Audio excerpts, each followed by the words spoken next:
l'architecte des temps et de l'espace, le maître de l'histoire et le conservateur de toutes choses tant visibles qu'invisibles, Yahushua Hamashi. L'information la plus crédible, c'est dans Paul Malebo Magazine. Paul Malebo Magazine fait un zoom sur les sénateurs Sangouma Moussai, l'homme aux actions concrètes. On y trouve aussi l'édito de Patrice Bohoto, flashback d'un homme d'exception sur l'année 2022. Paul Malebo Magazine, c'est aussi ces visages bien connus du Grand Équateur. Ils sont incontournables en 2023.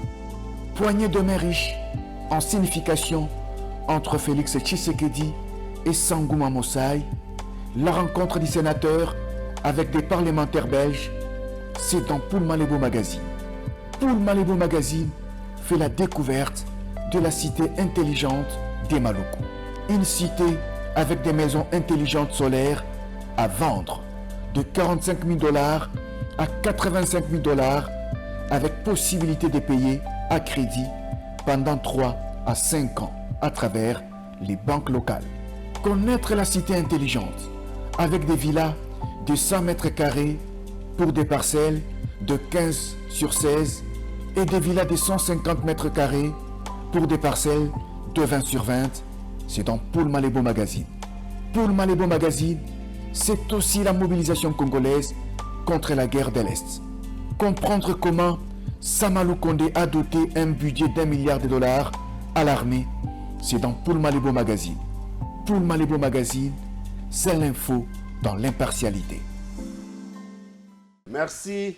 Na bino banso ba ebozwe libakuya kolanda biso so lelo lundi le 22 mai na itano ya bino ke na Congo ya télévision Nikolo miso mialendi tozala rendez-vous na bino na 20h10 et nous sommes là. Merci pour na bino banso oyo opesi biso tango na bino pona kolanda biso pona koka basango nini to memele bino na pourquoi ya lelo. On a tika na ene to pesa mbota ba banso bazali na 145 territoires ya République démocratique du Congo avec une superficie de 2 344 860 km². Au Talamboke, tonan kita ebele, kasi population est toujours dans la misère. Économie na biso, kita na biso na maboko ya bapaya. Soni nini tozako. Tango yo sali koyiba mbongo ya l'État. Est-ce que lingi mboka na yo? Toza na bolingo ya Congo biso banso. Toza na mboka mususu te. To senga ki pete to botama ba Congolais. To linga mboka na biso. Merci lingi na ba banso bokolo katoli oyo wato tropesa bongo ba mbote ebele na MK kuna na mikili ya poto na France ozala mbete hôpital kuna na Ivry. Tokoliki ete lo sambo na biso nzambe ya José yango ete ko za ndoto kolongo pe ko zonga na ndako. Te pese ba mbote mingi mama na Raphaël ba bonne guérison. Asta Kitoko, moi c'est Papa Pekos, qu'on a la poto, merci. CP Trésor Moabi, Bambo Tebele, Païsa, qu'on a la Mboka Mikili à poto. Bamo le seul, Fourmi Rouge, qu'on a la Canada. Merci de préciser nos bails. Binonion sur Bambo Tebele, vous allez belé. Ming Penza Baï, Banso, Banan Ngiri, vous allez Mikili à poto, merci Nabino. Bandeko ya Frak, merci Nabino, vous allez Mikili à poto. Pour te vous allez en direct na YouTube na BP Télévision. Merci kuna bayibaza na commune ya Lemba bobenga kibiso. Merci Mama Honorine Botonga pour la fidélité na yo. Tobi na ngongo za liboso tandoke pour na kolanda biso. Merci. Merci na Cécile maman pour fois 4h du matin. Merci kuna na commune ya Lemba. Merci Lelo ezali bongo raxis. Tu l'as biso photo ya papa Kengo wa Dondo. Lelo a kokisi 90 ans. Papa, bon anniversaire. Tigate Nzamba Bombayo. Ou me le 100 ans. Léon Kengo Wadondo. 3 fois Premier ministre. A deux bongo président du Sénat honoré. Voilà, kokisi 90 ans d'âge. Puis, Bisso Awa, te souhaiter bon anniversaire, Papa Léon. Kuna fonction publique. Oui, vendredi, il y a un conseil des ministres. Mon amboka Jean-Pierre Liaou, vice-premier ministre, ministre de la fonction publique. Aleki Saki Bongo, conseil de ministre ndimaki yango ete baorganize baélection na fonction publique na administration publique. Donc eloko tobantengaki yango wana ekokisi yango. Merci, félicitations ya mwana mboka Jean-Pierre Liaou mpona organisation ya baélection syndicale eumelimi depuis 2013 basali 10 ans ebele. Merci po ete tokokosala baélection bapona balobeli ya sika. Merci mpona yango totombeli yo longonia koba seko koba kasi eza na secrétaire général moko asali mbeba tokozala pe sanction na ye lolenge moko osalaki na secrétaire général de décentralisation pe ya relation avec le parlement pe tokoza o wana bakomeli yo mikanda bafundi ye de lolenge a utilisé ba NU jusqu'à kokosa ministre ya mine et a signé ordre de mission avec NU Monacat et un inconnu ayibi mateke la bato tokozala pe sanctionné de kolenge le likambolina. Merci na mwana mboka Jean-Pierre Liaou. Na ngambo mosusu kuna na vice premier ministre, ministre ya défense nationale Jean-Pierre Bemba Gombo. Merci et bon voyage pambate la tongo alelo ozui bongo pepo okena mboka Chine. Kasi netando yake bandeko moko balekaki balobi ete mwana mboka Jean-Pierre Bemba Gombo akendeki na Indonésie koluka mandoki mpona kobundisa ndeko na biso sénateur à vie Joseph Kabila eza lokuta bandeko boleka na TV te po boleka kokosaka bato topesaka vraie information. Jean-Pierre Bemba n'a aucun intérêt ya koluka kobundisa Joseph Kabila Kabange. Il n'a aucun intérêt. À lui ministre de la défense a aussi la politique à gouvernement sur le plan il y a combattre la moniellement école sur la rotambe na pona koluka mandoki sur la rotambe na pona pona kopesa na force armée na biso FARDC na biso mandoki o bote ba batela moniellement école boyebi te kuna na ngambo ya est bitumba eza ko si la terre 2 décennies déjà yango baza na insécurité babotoli biso mo etenya mboka occupé par ba terroristes ba M23 tokanga maboko tukuti bongo na embargo ya kosoba mandoki te yebo lokola ministre de défense sur la table ko luka mandoki po ete armée za makasi. Où est le problème? Pourquoi on conseille ma cambo ya za une intention te ya ko bunisa individu te ainde po abattre la moneloma école super ko soba mandoki za po ya l'état po ya ba forces armées congolaises et non ya yé privé pour que le bunisa motomo songo pakala te to ko sa ba imboka te to sepe nango te yango to lobi ete tika mona mboka sa musala ya ko batela moneloma école. Jean-Pierre Bemba continue au sa musala le club a FARDC na biso mandoki ya solo pour être to benga na banguna katina est ya République démocratique du Congo et te souhaitons bon voyage kuna na Chine.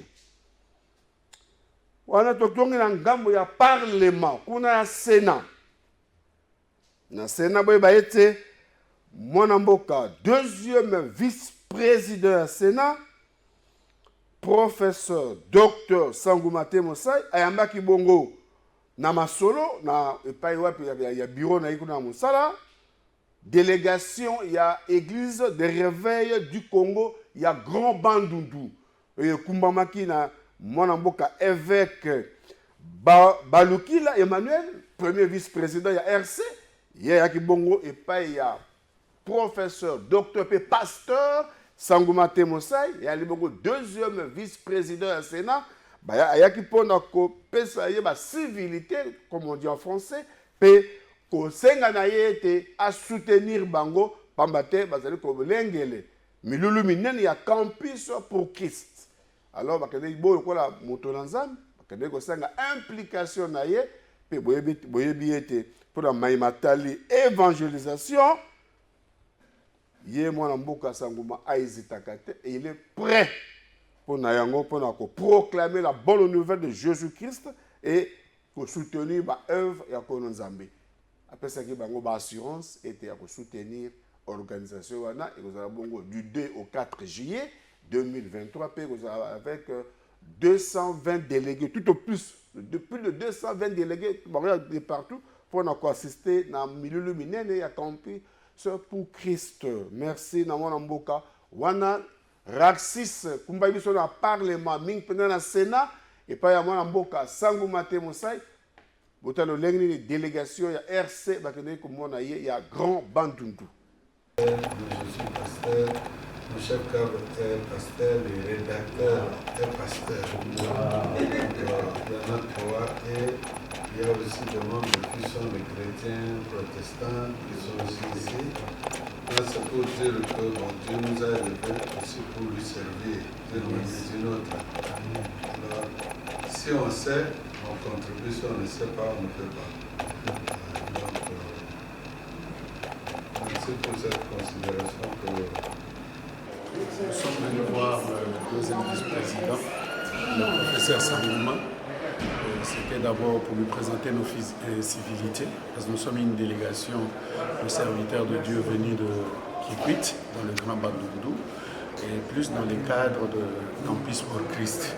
Parce que nous avons une grande convention missionnaire que nous sommes en train d'organiser. Nous avons voulu lui en faire part parce qu'il est d'abord ministre de Dieu. Et comme Dieu l'a élevé, nous avons voulu assez qu'il soit au courant parce que c'est une histoire qui va mobiliser toute la province de l'ex-Grand Bandundu. Nous aurons plusieurs délégués, 220 délégués qui seront là au mois de juillet. Et en plus, on a essayé de parler un peu de toutes les activités qui mènent à l'Équateur pour le développement, sa contribution pour le bien-être en sécurité aussi. Donc voilà un peu en bref ce dont nous avons parlé avec le deuxième vice-président du Sénat. Il était très béni de recevoir une équipe pastorale. C'était une joie pour lui. Et il nous a expliqué d'ailleurs le bien fondé de son élévation à ce poste. Le fait d'avoir des enfants de Dieu qui sont élevés, ça bénit aussi le pays. Parce que ceux qui sont à la tête sont des gens qui connaissent Dieu. Les décisions qui sont prises tiennent compte aussi du bien-être de la population. Il était très très content. Il nous a promis qu'il va nous appuyer dans ce que nous allons organiser. Merci. Le deuxième vice-président du Sénat. Vous allez moi, il y a Grand Équateur, ici ma frontière. Dans la délégation monnaie, il y a Grand Bandundu. Merci pour Nayango. Koba Seko Koba. Au sein de la Moka, il y a République démocratique du Congo. Merci. Toujours on a plateau, si je m'appelle Sabino Basango, toujours on a plateau. Secrétaire maman Moka Émile Bossane, tu as évité à Kanami Wapi, tu as évité. Ah ouais, tu as la prophète Emmanuel. Mon Moka Mbote. Mbote ndeko journaliste. Boni. Yeso zana bomoy. Yeso zana bomoy sengo ya komona yo pe sengo ya ko bandeko nyoso bazana kati na ndako kolo pambola bango na ndenge nzamba bateli biso tomona na sumo kona lelo. Très bien. Nzamba bateli biso tomona na sumo kona moi lelo ya lundi le 22 mai pour na ko Sabino Basango pe ko so Sabino Mayele pe boane otozali nango. Katina esika pa prophète Torobali na poko alelo mingi penza oyebi actualité oblige samedi le 20 mai oh maréchal Mobutu le 20 mai Zakanini un père hein? Très bien merci car c'est le 20 mai 2023 Sony oh wapitoyoki na marche ya opposition bazalaki na marche ya opposition marche salama ki bongo pe ba dégâts et salemi ndenge na ndenge. Alors, quelle est la responsabilité? Elle est partagée. Mais pourquoi là, tu commences sur le Kamboyango, na prophète Emmanuel. Prophète marche salemi, désordre, kukanga, bato bazoki, qui te côté pour la commune sur le plan démocratique. Bon, c'est ma marche, misato mobimba le même jour. Lecture dans les années. D'abord pour l'organisation de la marche. Ezali d'abord pasi ya kotala que marche esengeli ememela bana na Congo to bana Kinshasa lisusu pasi. Parce que bango ba annonçaki que marche ezali pona kolela pasi ya ba Congolais. Kolela pasi ya ba Kinois. Mais soki marche yango lisusu yango nde komi koya pona pasi ya ba Kinois na kozonga na koloba ke en réalité ba politique ba kokosa biso. Yango tango nyonso na lobaka ba politique ba kolinga kozuba ba Congolais ba kozwa ba Congolais comme ba marche pied na bango ba tremplin na bango ba koya te pona ba luka solution to ba lukela Congolais kimia mais ba koya plus po ba luka ba positionnement na bango yango to okomona otomoni na kati ya désolation ya marche oyo Parce que tout le monde marche, bato bazoki, bato bakufi. Bon, tout comme tout n'a pas. Est-ce que yango Congolais à cause là? Est-ce que yango pensa Congolais à cause là? Si réellement baza au centre ya Congolais, il devrait amener notre méthode. Parce que ma méthode, c'est ma méthode, moi, c'est les cas. Et les cas, or, politique, pouvoir, il y a les lots, et ça différent, na ba pouvoir, nyonso, il est qui. Mais bango, ba yeli bisoka kalolenge wana, to boite, ezali devoir, ezali droit démocratique, na bango, ezali droit moko constitutionnel. Mais l'olenge keeli, et c'est pélici penzate, parce que le Congolais, baza na pas mingi ya komona, o esalami na kat na marche wana. Oui, Congolais, baza na pas ya komona maïma salemi. Est-ce que fallait-il vraiment qu'on dise, parce que Bandeko, ou y a opposition, Senga qui marche le 13 mai. Ba solo, ba décalé pour le 18, on va tirer le 20. Semble-t-il, ba déposer que Mukanda na bango y a report, y a marche na le 20 mai, le 12 mai. Curieusement, le 15 mai, Bandeko a IDPS, jeunesse a IDPS, ba côté si Mukanda, le 15 mai, on peut passer à Batamboula.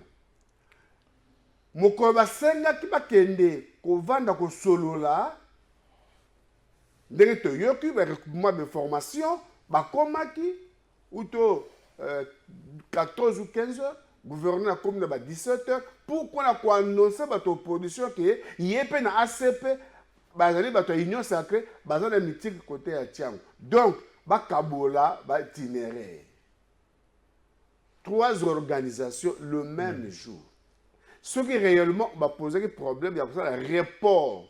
Il y a le 13 pour la insécurité dans la ville de Kinshasa. Alors, fallait-il organiser 3 activités le même jour à le 20 mai? Yango na koloba, l'erreur pour Nangaï na koloba, la plus grande erreur ezali et pas une autorité municipale na biso. Parce que 3 grandes manifestations mokolo moko. Chango, oyo kote banana sakombi, ba oyo banana rompwengaba, banana rompwengaba, ba iya ba kendeboy. Nyonso wana kaka na kati ya ville ya Kinshasa. En même temps, toyebi ke na porte ya ville ya Kinshasa, mobondo pa ko sala terreur na ye entre les Yaka et les Teke. Je ne sais pas. Vraiment, na kota la malamu. En même temps, province ya ville ya Kinshasa, azana ba policiers et belete. C'est dans le 13 à 15 000 policiers. Donc, ce qu'on a manifestation nyonso wana, c'était quelle police qui devrait maintenant à sécuriser ou soit aller bakolande la organisation wana. Pour Nanga, je vois vraiment na moni que autorité de l'État ba salaki l'opposé à mabe ya ko autoriser yango. So ba monaki ke baza à mesure te. Il ne pouvait pas. Et puis pourquoi seulement il faut permettre 3 manifestations? Au bozana ba courant et keseni. Ba opposition, ba au pouvoir. Donc tout simplement na yebité. Ce qui ba konzi mboka ba koluka ben de ça ya ba congolais, to ba koluka ba luka kimia ba congolais. Parce que quand vous autorisez le pouvoir, l'union sacrée sali marche na ye, vous autorisez l'opposition, entre autres les Lamouka, Basali marche na bango, bango nyoso kaka na kati ya ville ya Kinshasa. Au même moment, les Teke et les Yaka, ça brille là-bas. Je ne sais pas. L'autorité municipale na makanisi nini na mabanzo nini. Or, toyebi ke ekomaka na bomamba moment mususu. Ba service ekoki ko anticiper le non non na nenge totaleli to moneli makambo ekoko lekate. Il pouvait aussi arrêter, suspendre yango. Olé ya ko permettre to ko bika ba désolation, ba perte de vie otoyoki, ba blessure otomoni na bato. Ça fait très mal. Est-ce qu'ils sont en train de faire pour la paix du Congo ou bien l'intérêt na bango ezeloko mususu? Parce que oyaza mokonzi ayaka pona ko batela ko luka bolamu ya peuple na yi. Et loko nyonso komi ko marcher na kim à l'encontre ya kimia ya congolais. Moi je ne pense pas que l'autorité doit autoriser cela. Je ne pense pas. Parce que est-ce que c'était vraiment utile? Tozongi na ngambo na bango moko ba politicien. Même to longola na no ba autorité. Est-ce que ba moni vraiment que le temps ezali penza propice pour na ba Congolais que ba kene na marche na nzela. Et qui devrait réclamer nzala ya peuple congolais? Est-ce que ba posture na bango wana vraiment? Ba monaki yango ezalaki penza au bon ascient pour na koyebisa biso ke baza koyoka bayokaka pasi ya ba Congolais. Très bien. Au simbi penza esika yango. Balobi bazali kotambola pour na kolela pasi ya peuple congolais. Ba autorité provinciale ya ville à Kinshasa. Est-ce que na cahier de charge na bango batangaki malamu te balela po pasi ya nzale zali et pas pasi ya nzale pas trop kumuna na kimia na nzala na kimwa peleki oyebi ndeko journaliste na koyebisa pe baye basaki marche wana tala ndenge batambusaki mboka ils ont dirigé ce pays batamtu na lolenge nini si ba biso sika wana ekomaki mais yango na kotuna ti est-ce que réellement ba posture na bango ezali penza au bon asien ya bato esengeli balobela biso tina na nzala. Parce que si réellement bazalaki bato bayokaka pasi ya Congolais, prenons d'exemple Matata Ponyo. Yene mutu azalaka na charge ya Bukangalozo. Je ne dis pas qu'il y a détourné, je ne dis pas que, mais je dis au moins il fit premier ministre na mboka oyo. Et ils ont amené le projet Bukangalozo. Bukangalozo rôle nango ezalaki nini? Esunga biso tolia pour nanzale zalate. Et produire masango et produire yakolia. Est-ce que tobika biloko ya Bukangalozo na mboka oyo? Tobika yango te? Est-ce qu'il a maintenant un message? Il a vraiment un message, soit il a quelque chose à nous dire sur la fin. Parce que lui-même, il avait cette possibilité-là, il ne l'a pas fait. Ça, c'est distraire les Congolais. Tozongi et pas ya Moïse Katumbi. C'est parmi les plus anciens gouverneurs ya Katanga. Baïba Oumeli na Katanga. Qu'est-ce qu'ils ont apporté au Katanga? Est-ce que l'élo, parce que dans le service de l'État, on parle de la continuité. Ce qui est à Géraka Malamu Katanga, cela veut dire l'élo na Katanga, tout cas, la mamwanzalate. On allait avoir Babilanga, on allait avoir Bamasango, on allait avoir plusieurs choses. Parce qu'ils ont gouverné, ils avaient le pouvoir. Mais on ne les trouve pas. Aujourd'hui, au Katanga, il y a la pauvreté. Les SNCC par terre. Dis-moi maintenant, est-ce que c'est Moïse qui va nous parler que le Congolais souffre de la faim? Vichère. Non, mon frère. Les politiciens, batika koko sabiso. Et ce n'était pas une piège pour l'opposition à attendre le pouvoir. Mais je vous dis, mon frère journaliste, l'opposition, on dit les politiciens na biso. Objectif na bango ezalaraka moko. Eza pouvoir. Comme les Congolais, comme bato na bango bakozuba. Bakozwa biso ba memaka biso na ba profit na ba intérêt na bango. Basala biso comme ba tremplin na bango. Or Congolais sengeli olamuka. Ce n'est plus le moment ya kosala kijalelo. C'est le moment ya kolano ezali réalité, la vérité. La vérité zanini oui tozoyo kanzala. Mais la vérité que mboka na biso ezana danger. La ima tout yaza koluka lolenge nyonso a gérer l'Afrique centrale, a dominer, a tondre na kati ya Congo. C'est ça cette vérité qu'il faut combattre. Parce que ceux qui les loto perdre mabele na biso, même bana na biso tokozanga héritage ya kotike la bango. C'est pas le moment ya koyebisa biso nzala. Nzala yo zo koyebisa nzala mutozaka na makoki ya kosalela nga Bukangalozo na lia osala ngote. Yo mutozaka na makoki ya kolonela nga babiloko ebele na Katanga sala yango te. Ça ce moment aujourd'hui tu viens pour me dire que non, il faut tambwisanga na balabala pour nzala. Non, arrêtons ça. Soyons honnêtes, soyons sérieux avec les Congolais. Oui, soyons sérieux. Tolinga Congo. Tolinga Congo. Tolinga Mboka. Tolinga Mboka. Ah, il y a solo. Mais oui, mais maintenant là, est-ce que battre pouvoir piéger, service à sécurité, bazalaki wapi, pour faire cette analyse. Et ce qui est plus grave, dans une des chaînes de télévision, un député national de l'opposition, ensemble pour le Congo, déclare que Tokuyam Kourouana, l'armée rouge n'a vu ce qu'on kata. Est-ce que Maloba le Lenguana, pendant qu'on étalé bateau, c'est une marche, pendant qu'on réclamait Vichy. Est-ce qu'on pouvait autoriser Bango ça à marcher à sol? Parce qu'il a annoncé leur couleur. Mais yango na kolobanon de kodanga journaliste. Et sengeli ba service na biso ya sécurité. Parce que la sécurité anticipaka.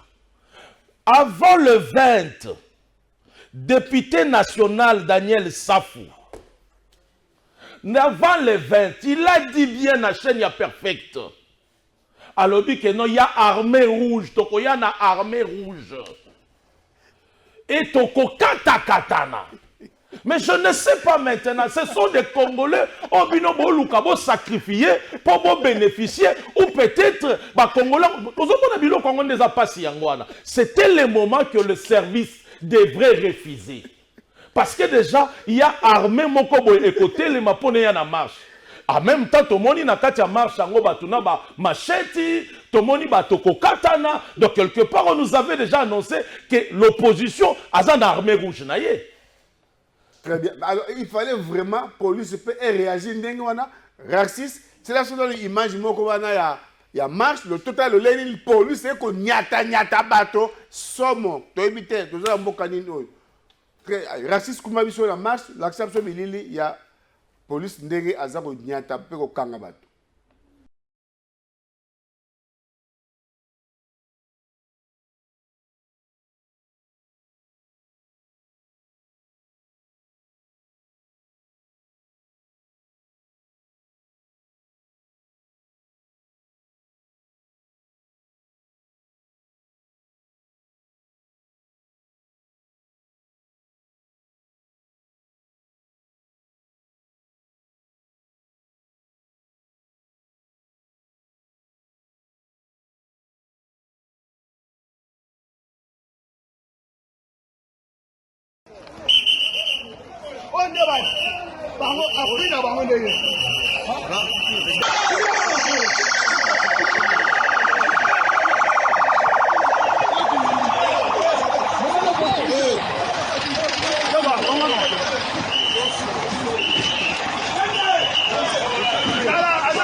Merci Raxis.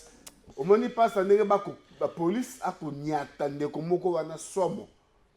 Raxis, deuxième image, c'est la image où il y a des réseaux sociaux et des commentaires et que dans le lingue nyoso. Il y a moi jeune homme moka moke.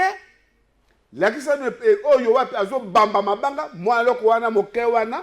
Ndenga azo bamba mabanga na la police. Puis tout donc c'est la biso le lingue nini police et réagir par rapport à des gens dans la banga. Bon, le prophète a ça la commentaire.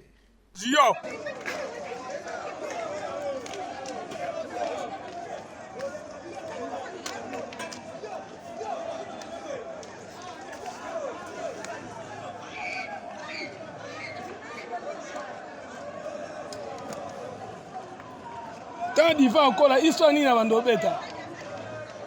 Bon, il dit pas ça, man. Bah ça est l'autre.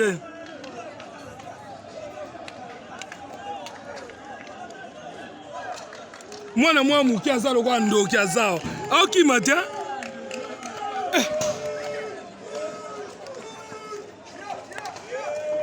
C'est mon nom. Oh commune nga ba kianza bo luka makabo mo ni police coin.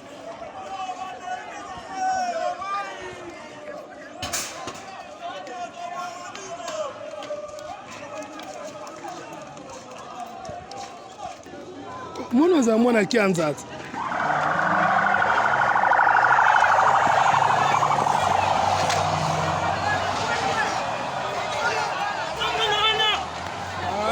Bakimi ba okweya lande.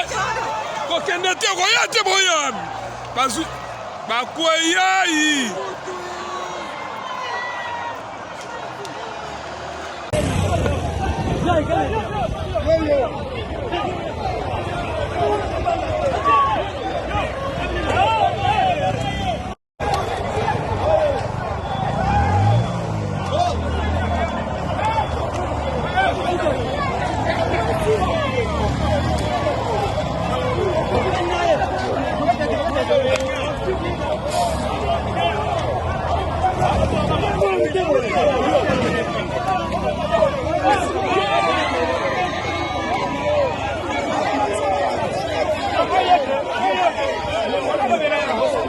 Prophète, au monde de l'image, Non. lolenge nini police akokanga bato kotombola bango boka na kati ya mutuka pe lolenge bakoniata ndeko moko wana. Ça c'est premier image mibali wa liboso pe mosusu mwana moka moke akobamba police mabanga etant police ekangi ye atomboli ye bato bagangi o aza électeur kutu te mwana moke kuboni police akosala lolenge boy na nyonso wana. Mais kasi armée rouge yango wana te armée rouge ya machete yango wana te oyebi lelo na mboka oyo tokóma na problème ya kuluna oyo tozalaka nango te tobotami na vili oyo totikala komona makambo ya kuluna te.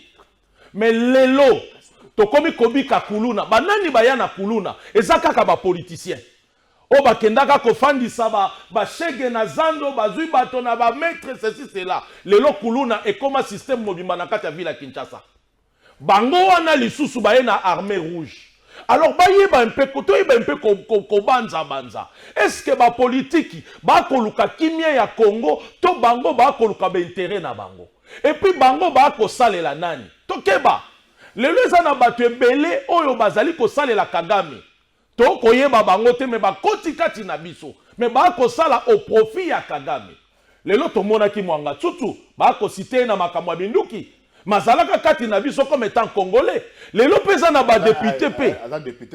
On ne refuse pas. Asa na maboko ya justice pour na nini? Lelo pe toza na ba député. Penses-tu vraiment un bon député? Notre celui qu'on a élu pour na kende kolobela biso doit nous dire qu'il y a une armée rouge oyo koya pona ko chakite biso, ko kata biso? Non, non, non, non. Là, on ne sait plus ce qu'on veut. Ou bien on ne sait plus ce qu'ils sont en train de faire. Yango Congolais la mouka. Batika koko sayo. La mouka bundela mboka na yo. Tozana tango moko ezali ya pasi. Zwaneti mwano ya moke. Mwano ya moke bazui ba enrôler ba totolela ki ba ko maltraiter mwana oyo. Mais tango totali ba image mususu. Mwana wana nde akome masaki ya mabanga. Yende muto akobamba mabanga. Donc, azap na kati moko ya ba soldat ya armée rouge.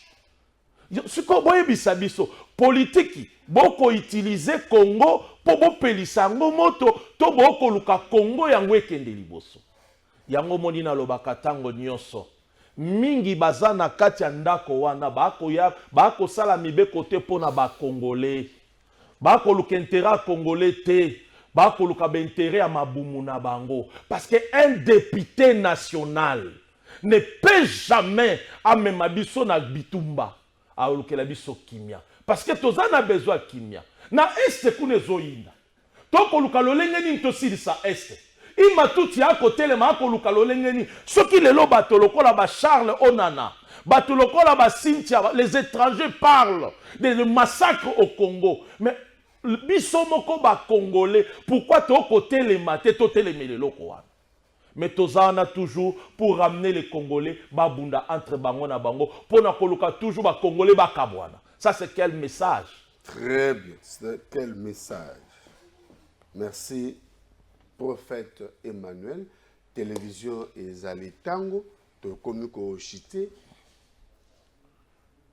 Responsabilité au ya ba mort ba blessé il y a des hommes de samedi 30 juin ezali maboko ya nani eza partagé mais ya motu ya makasi ezali bakambi parce que tango bomonaki déjà qu'il y a eu de message moko eza malamu te esengelaki bo interdire yango mais comme bondimaki na obango basengaki les gens n'ont pas respecté les itinéraires parce que bayebaki qu'il fallait basala désordre.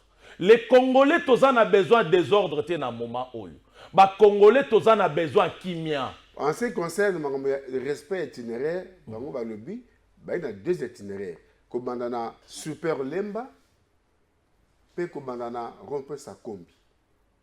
Curieusement, c'est le gouverneur qui les a demandé, Baboto la Bango itinéraire, il y a Super Lemba, parce qu'il y a un ACP de meeting na Tchang. Atinda bango bakolo bana marche na Sakomi chose que bango balingaki pete mabezali na service na autorité municipale tango bomoni ke eloko ça va créer des incidents bozana makoki ya koboya yango parce que bozawa na pona ko protéger biso na biloko na biso na nyoso wana sikoyo l'état congolais sikoyo na master masale mi wana nini ya Félix Tshisekedi na kati ya makambo wana. Mais Félix aye na nini? Félix aza na nini? Na yebite Comme on a dit ça y est ma responsabilité wana. Ba Congolais bi ba politiciens na biso ba kokaka makambo te balingaka toujours kolatisa moto. Parce que baza na message te. Oyebi ba opposant na biso. Tant que bakoyeba ko actualiser comment na bango te, lit na bango te, bako bandoluka toujours ba fofouillant. Si bako ramenaka biso toujours à l'époque de Mobutu, bako ko réussir IDPS. Parce que IDPS abunda na Mobutu tamulai. Or lelo faut ba recadrer. Ba actualiser combat na bango ba luka ba méthode asika ya ko combattre pouvoir en place. Mais tant que baza koya kaka na mayela kala ba kozala capable te ya komemela biso eloko na sika. Yango congolais la muka ba kosa yo te tika ba kilte de personnalité. Bible le bin biso na Jean 10:10 le voleur ne vient que pour détruire, égorger, dérober. Ba nyonso bazala ka baja destruction. Ba gens ba nyonso ba utiliser ko dérober ko détruire kimia bazaka ya nzambe te. Alors to luka kimia to linga nzambe pote mboka na biso etongama enoko landa bato ba ko luka kaka ba positionnement na bango eza pasi mingi na kati ya mboka na biso. Ouais bien ezali pasi mingi to linga Congo to kanisa ka mboka na biso tango nyonso ko poser acte kanisa intérêt mboka ezali wapi. Fallait-il organiser marche wana avec ma déclaration de lengo tout le monde to yebite. Fallait-il qu'organiser 3 marches le même jour? Fallait-il la police a réagi le lengue? À qui la responsabilité? Merci de ceux qui ont écouté lobby mardi à 8h30 pour la rediffusion et vendredi la thématique Moussousou.